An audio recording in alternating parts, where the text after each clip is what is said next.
नमस्कार दोस्तों, स्वागत है आपका हमारे YouTube चैनल में। आज हम यहाँ पे एक नाटक पे बात करेंगे। नाम है नाटक का आधे अधूरे, और मोहन राकेश जैसे बहुमुखी प्रतिभा के धनी एक नाटककार के द्वारा रचना लिखी गई है। ये एनटीए नेट जेआरएफ के एक इकाई में लगा हुआ है, इकाई संख्या 8, और उस इकाई में इस नाटक की अपनी एक महत्वपूर्ण भूमिका है। अपने ढंग का सबसे अलग नाटक जो अभी तक के किसी भी रचनाकार के द्वारा, नाटककार के द्वारा जिस प्रकार का नाटक नहीं लिखा गया था। और प्रासंगिकता इसकी देखें तो जिस समय नाटक लिखा गया उस वर्तमान समय में भी उसकी प्रासंगिकता थी, और इसकी प्रासंगिकता अगर हम बात करें विषय की, कथानक की, तो वर्तमान समय में वह बढ़ी ही है, क्योंकि हम एक ऐसे युग से गुजर रहे हैं, एक ऐसे समयावधि से गुजर रहे हैं जिसमें भागदौड़ और उहापोह मनोवैज्ञानिक, अगर हम बात करें स्त्री पुरुष के जीवन संबंधों की, तो एक मनोवैज्ञानिक चित्रण करते हैं। तो आज भी उतना ही प्रासंगिक या उससे कहीं अधिक प्रासंगिकता आधे अधूरे की है। और किसी भी साहित्य की अगर हम बात करें प्रसिद्धि या उसकी प्रतिष्ठितता का आधार जो होता है उसके प्रासंगिकता होता है, उसके कथानक की जो चिर एक उद्भावना है वह होती। तो हम मोहन राकेश जी के इस नाटक का समीक्षात्मक अध्ययन करेंगे। इस समीक्षात्मक अध्ययन में आपको वे सभी प्रश्न मिलेंगे जिन प्रश्नों को परीक्षाओं में पूछे जाने की प्रबल संभावनाएं हैं। प्रारंभ करते हैं हम इस नाटक के कुछ महत्वपूर्ण बातों का, और सबसे पहले हम बात करेंगे इसके प्रकाशन वर्ष का, जो कि परीक्षाओं के लिए एक बहुत ही मूल तत्व बनता है। वो है 1969 मोहन राकेश द्वारा लिखित इस हिंदी नाटक के बारे में हम चर्चा कर रहे हैं। विषय जो है, कथानक है, वो मध्यम वर्गीय जीवन पर आधारित है। साहित्य का मूल विषय भी यही लगभग बनता रहा, मध्यवर्गीय जीवन पर आधारित नाटक। सभी समस्याएं लगभग इसी में होती। इसमें 3 स्त्री पात्र हैं और 5 पुरुष पात्र हैं, यानी कुल मिलाकर के 8 पुरुष पात्रों को इस कथानक में, इस नाटक में आधार बनाया गया, और दोनों की संख्या लगभग समान है। आगे इनमें अगर हम बात करें तो इसमें 4 पुरुषों की भूमिका एक ही पुरुष पात्र निभाता है, यानी नाटक रंगमंच की दृष्टि से भी बहुत महत्वपूर्ण है। वहां पर भी सिर्फ और सिर्फ चरित्र बदलेगा, सिर्फ और सिर्फ किरदार बदलेगा, लेकिन वहां पर नाम एक ही रहेगा। तो इस प्रकार से यह अपने आप में एक नए ढंग का है। दूसरा, हिंदी नाटक में यह जो प्रयोग है, इसका प्रकाशन 1969, ये तो हम बता ही चुके हैं। यह पूर्णता की तलाश का नाटक है। ये आधे अधूरे, अपने आप में ये आधे अधूरे जो विषय है ये अपने आप में पूर्ण है। स्त्री संबंधों का जो जीवन चित्रण है, जो उसकी मनोविश्लेषणात्मक पृष्ठभूमि है, हम इसको सीधे सीधे उस समय से जोड़ेंगे। हम फ्राइड के मनोविश्लेषणवादी सिद्धांत से जोड़ेंगे, जिस सिद्धांत में जैनेन्द्र इलाचंद जोशी जैसे उपन्यासकार अपने साहित्य लिख रहे थे।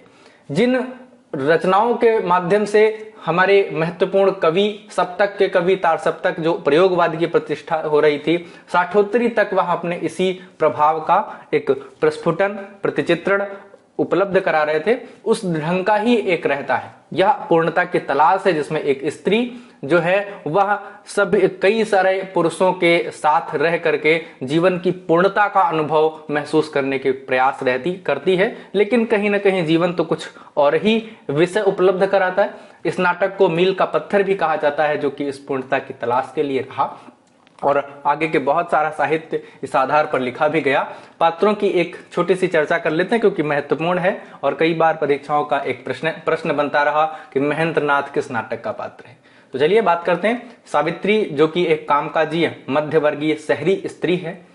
काले कपड़ों या काले कपड़ों वाला पुरुष जो 4 रूपों में है। पहला है महेंद्र नाथ, जो सावित्री के पति के रूप में है, जो महत्वपूर्ण है। सिंघानिया सावित्री का बॉस है, यानी उसके ऑफिस का एक महत्वपूर्ण व्यक्ति। जगमोहन और जुनेजा, तो ये जो काले कपड़ों में जो 4 पुरुषों का किरदार निभाने वाला व्यक्ति है, महेंद्र नाथ, सिंघानिया, जगमोहन और जुनेजा, सभी का संबंध मैंने बता दिया कि सावित्री से किस प्रकार का संबंध है। आगे बात करेंगे एक स्त्री पात्र की, जिसमें बिन्नी और किन्नी नाम की 2 स्त्रियां हैं। बिन्नी जो है वो सावित्री की बड़ी बेटी है, अशोक सावित्री का बेटा है, और किन्नी सावित्री की छोटी बेटी है। एक पात्र की चर्चा करेंगे, मनोज। मनोज का नाम अगर हम बात करें तो बिन्नी के पति हैं। इनका सिर्फ मात्र संवादों में उल्लेख है, इसके अतिरिक्त इनकी कोई भी परिचर्चा नहीं मिलती। तो कुल मिलाकर के इन 8 पात्रों में जिस नाटक का कथानक गढ़ा गया वो अपने आप में आधे अधूरे सिर्फ विषय है, नाटक अपने आप में पूर्ण है। और इसकी चर्चा आगे करते हैं। कथानक की चर्चा करेंगे तो नाटक में कहानी एक परिवार के इर्द गिर्द घूमती नजर आती है, जिसमें सावित्री जो कि कामकाजी औरत की भूमिका के रूप में नजर आती है, उसका पति महेंद्रनाथ जो कि बहुत दिनों से कामकाज नहीं कर रहा और बहुत दिन से यूं ही निठल्ला पड़ा रहता है। अब देखिए, कहानी का या नाटक का जो आधार है वो इसी बेरोजगारी को अपने आप में परिनिष्ठित कर रहा है। इस बेरोजगारी का ही प्रभाव क्या रहता है, नाटक को और सफल बनाता है। भूमिका में नजर आती है उसका पति महेंद्रनाथ बहुत दिन से कामकाज नहीं कर रहा और बहुत दिन से यूं ही निठल्ला पड़ा रहता है, बस अपनी कमाई से घर का कुछ सामान खरीद कर बहुत दिन से बैठा है। घर की बड़ी लड़की बिन्नी है जो शादीशुदा है, जिसने मनोज के साथ भागकर शादी कर ली। छोटी लड़की किन्नी है और घर का सबसे आलसी पुरुष अशोक घर का लड़का है, जिसकी चर्चा हमने पहले ही की। इस नाटक में मध्यवर्गीय परिवार के वैवाहिक जीवन की विडंबनाओं का चित्रण है। अब देखिए, इसके पहले हम जो कथानक है उस कथानक पे थोड़ी सी चर्चा करेंगे, क्योंकि जब तक हमारी वो कथानक या कहानी समझ में नहीं आती फिर वो किसी भी विधा की रचना हो हम सरोकार नहीं हो सकते। तो इसमें देखिए, जिस प्रकार मध्यवर्गीय जीवन चित्रण किया गया है, एक ऐसा व्यक्ति जो निठल्ला पड़ा रहता है, मध्यवर्गीय जीवन के सभी चित्रण यहाँ पे किए गए हैं, इसलिए ही नाटक को प्रसिद्धि प्राप्त हुई। देखिए, और उसके बाद हम देखें तो हम मध्यवर्गीय जीवन का, मध्यवर्गीय परिवार का जो चित्रण है जो हमारी आंखों के सामने सजीव है, उसके बारे में बात करते हैं। घर की बड़ी लड़की बिन्नी जो शादीशुदा है, मनोज के साथ भागकर शादी कर ली। छोटी लड़की, अब ये देखिए, ये जो कार्य है जब यह एक बड़े वर्गीय परिवार के साथ होता है तो इसको इस तरह से नहीं कहा जाता, लेकिन मध्यम वर्गीय परिवार की यह व्यवस्था है जहां पर प्रेम विवाह को एक बहुत ही घृणित विषय वस्तु की बात की जाती। तो यह मध्यम वर्गीय परिवार की एक और चित्रण है। छोटी लड़की किन्नी है और आलसी पुरुष जो है वो सबसे घर का अशोक है। इस नाटक में मध्यवर्गीय परिवार की वैवाहिक जीवन की विडंबनाओं का चित्रण है। वैवाहिक यहाँ पे महेंद्रनाथ सावित्री का वैवाहिक संबंध और उसकी जो बिटिया है, उसकी लड़की है, उनका वैवाहिक संबंध, दोनों के माध्यम से इसमें जो चित्रण किए गए वो अपने आप में महत्वपूर्ण है। इसमें परिवार का प्रत्येक व्यक्ति अपने अपने ढंग के संत्रास का भोग करता है। ये संत्रास, ये मनोभावभूमि को अभिव्यक्त करता है। यह आम बोलचाल की भाषा में लिखा गया नाटक है जो कि और इसको नाटक को स्पष्ट करती है। हम तक पहुंचाने के लिए, हम तक उसका रसास्वादन कराने के लिए भाषा सबसे महत्वपूर्ण होती है। अब रंगमंच की दृष्टि से भी देख लेते हैं। रंगमंच की दृष्टि में क्या है कि रंगमंच की दृष्टि से आधे अधूरे नाटक को प्रयोगशील नाटक कहा जा सकता है। ये कार्यशाला जो वर्कशॉप है, उस वर्कशॉप का बना हुआ पहला प्रोडक्ट है। हम इसको इस तरह से भी कह सकते हैं कि ये क्या है, ये प्रयोगशीलता में, नाटक की प्रयोगशीलता में अपने आप में इस वर्कशॉप का सबसे पहला नाटक है। इसका मंचन, प्रथम मंचन जो है ओमपुरी के निर्देशन में हुआ सन 1969 में दिशांतर नामक नाटक संस्था के द्वारा हुआ, जो कि इसका प्रकाशन वर्ष भी रहा। तो ये आपको ध्यान रखना है कि मंचन से भी प्रश्न आ सकता है। आप देखते हैं यहाँ पे ओमपुरी, उनकी पत्नी सुधा, ओमपुरी दिनेश ठाकुर, अनुराधा कपूर और ऋचा व्यास ने विभिन्न पात्रों के रूप में अपनी भूमिका का निर्वहन किया, जिसमें ओमपुरी एक महत्वपूर्ण व्यक्ति के रूप में रहते हैं। नाटक की भाषा और संवाद संयमित हैं। इसमें वह, अब देखिए, इसके लिए कहा गया कथन, जिसमें इस नाटक की सभी प्रकार से सभी चित्रों के जो उल्लेख हैं वो हमें मिलेंगे कि नाटक की भाषा और संवाद संयमित हैं। इसमें वह सामर्थ्य है जो समकालीन जीवन के तनाव को पकड़ सके। शब्दों का चयन, उनका क्रम, उनका संयोजन जो संपूर्णता से अभिप्रेत को अभिव्यक्त करता है। आगे बात करेंगे भाषा, संवाद, लय और नाटक संयम पात्रों के तनाव को गहराते जाते हैं।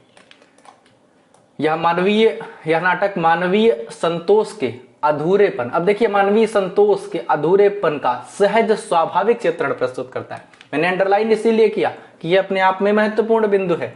मानवीय संतोष के अधूरेपन का सहज स्वाभाविक चित्रण जो कि मूल विषय के रूप में रहता है। साथ ही व्यक्ति की विभिन्नताओं के बावजूद मानवीय अनुभव की समानता को रेखांकित भी करता है। एक ही अभिनेता द्वारा 5 अलग अलग भूमिकाएं निभाना इसका प्रमाण है। अब देखिए, नाटक 2 अंकों में है। कौन कौन से अंक हैं? पूर्वार्ध है और उत्तरार्ध है।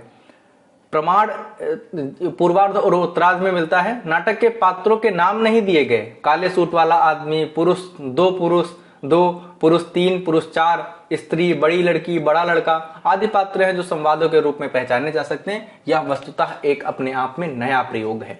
देखिए, इसमें ये मैंने आपको कहा नया प्रयोग, मैं बार बार क्यों कह रहा हूं, वर्कशॉप का पहला उदाहरण क्यों कह रहा हूं बार बार, कि इसीलिए कि यहाँ पे काले सूट वाला आदमी जो कि अपनी एक छवि को आधार मान करके अपनी पहचान बताता है।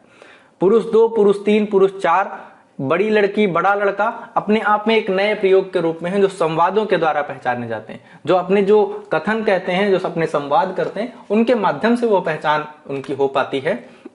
यह हिंदी का पहला प्रमुख नाटक है जो विवाह संस्था को एक चिरस्थायी व्यवस्था और घर को एक सुखी परिवार के रूप में स्थापित करने वाले सदियों पुराने मिथक को तोड़ने का प्रयास करता है। ये है एक नए रंग ढंग का, नई चाल में लिखा हुआ नाटक जिसकी प्रतिष्ठा जितनी भी की जाए कम ही जान पड़ती है। यानी अगर हम बात करें तो हमारी जो संस्कृति है, हमारी जो परंपरा है, जो भारतीय वैवाहिक जो परंपरा है, जहां पर स्त्री पुरुष के संबंधों को 7 जन्मों का एक जन्म जन्मांतर का रिश्ता माना जाता है, उसको कहीं ना कहीं खंडित करता है। जो तत्कालीन परिस्थितियां हैं, जिनको हम कहेंगे मॉडर्निटी या मॉडर्निज्म, जो आधुनिकता है, उस आधुनिकता का प्रभाव छोड़ने वाला, जो हमारे वेस्टर्न कल्चर है, जो पाश्चात्य सभ्यता है, उसको धारण करने वाला, इस प्रकार की परंपरा का निर्वहन करने वाला अपने आप में, क्योंकि ये कुंठाओं को से मुक्त होने के लिए इस प्रकार की व्यवस्था का निर्वहन करने का प्रयास करता है। तो कुल मिलाकर के हम इस नाटक के लगभग सभी बिंदुओं तक आपको पहुंचा चुके हैं। जो पात्र हैं, जिनमें हमने आपको पात्रों की चर्चा की, उनके सभी के नाम आपको पता होने चाहिए। प्रयोगशीलता का पहला प्रमाण है, यह आपको ध्यान रखना चाहिए। प्रकाशन वर्ष के रूप में प्रश्न कई बार पूछता है। तो इस प्रकार हमारे चैनल को ज्वाइन करिए। यूट्यूब, फेसबुक, टेलीग्राम, व्हाट्सएप सभी माध्यमों से संपर्क कर सकते हैं आप हमसे। संपर्क सूत्र सामने लिखा हुआ है। So please like, share, subscribe our channel गुरु चेला एकेडमी। मैं प्रभात मिश्रा आपके साथ सदैव तत्पर हूं, आपके साथ हिंदी साहित्य से जुड़ी हुई समग्र सामग्री उपलब्ध कराने के लिए। TGT, PGT, DSSB, RPSC lecturer, RPSC assistant professor Uttarakhand, master cadre Punjab, first grade Rajasthan और जितनी भी परीक्षाएं हैं जो हिंदी साहित्य से संबंध रखती हैं, आप उन सभी के लिए हमारे एक नए बैच को ज्वाइन कर सकते हैं। पहला बैच 5 नवंबर से स्टार्ट है। दीपावली के बाद एक दूसरे बैच का अनाउंसमेंट होना है। बहुत बहुत धन्यवाद आप सभी का।